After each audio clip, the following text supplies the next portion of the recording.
R2 is back with a game he actually appeared in, and that game is Star Wars for your Nintendo Entertainment System, and I dig that classic looking label. Let's go ahead and take Star Wars, pop it in my NES, and see how it holds up today. Let's go to the game. Star Wars for the NES was published by JVC and carries a copyright year of 1991, coming out after the launch of the Super Nintendo. It was developed by Beam Software, who made several other games for the NES, starting with Airwolf. According to the manual, it is a period of civil war. Rebel spaceships striking from a hidden base have won their first victory against the evil Galactic Empire.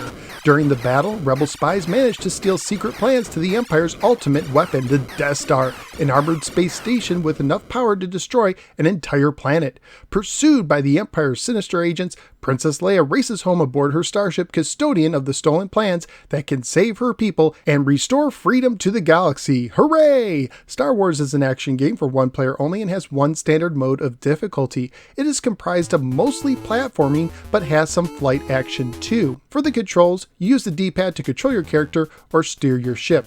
You use the B button to use your weapon, whether as a character or in your ship, or the A button to jump. Holding down the A button helps you jump higher. Using B before A gives you a running jump for a long jump. You start the game as Luke Skywalker in Tatooine. In your land speeder, using the D-pad, you move around and the B button to accelerate. There are several areas to explore, including many caves where you can find a blaster upgrade, extra lives, tiny Millennium Falcons, which add a shield health bar to your Falcon when flying, and even Obi-Wan Kenobi, who will give you a lightsaber.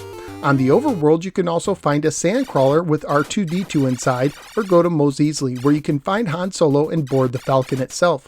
During the platforming levels, you will need to battle or avoid enemies and obstacles, as they can damage your health bar. You can also receive damage from falling too far.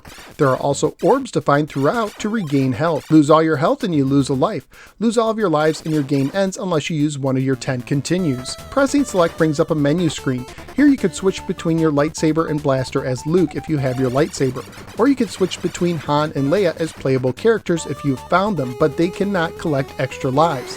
You can also talk to C-3PO, R2-D2, or Obi-Wan Kenobi, who has a limited ability to either heal you or to raise Han or Leia from the dead according to the manual. If you find the Millennium Falcon, you will fly it through an asteroid field while heading to the Death Star for more platforming action to find Leia, do some more space blasting in the Falcon and X-Wing, and eventually head through the trenches of the Death Star in an overhead action screen. Graphically speaking, I thought the game looked really good, especially the cutscenes with the characters.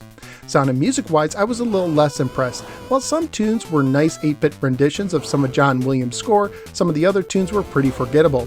Family-friendly-wise, this is a basic Star Wars action game that most likely would get an E for everyone rating if released today. At the time I researched on eBay, including shipping, loose copies were going for $15 to $25, and complete copies were going for $45 to $97. So what do I think of Star Wars on the NES? Well, it looks good, but the gameplay itself leaves a bit to be desired. When a game offers a lot of continues, to me it's a warning that the game may be too difficult and unfair, and I found that to be the case with this game, which gives you 10 continues. The levels themselves tend to be really large with no checkpoints, and they contain several tough jumps that require perfect long jumps, but for me the controls were not always responsive and a little slippery, which led to a lot of deaths and restarting those levels. And even though you have a nice sized life bar, it's really easy to lose large chunks of health, especially when you fall too far, which in this game it doesn't take much for a fall to count as too far. It also can be confusing where you need to go, and easy to miss something in the caves.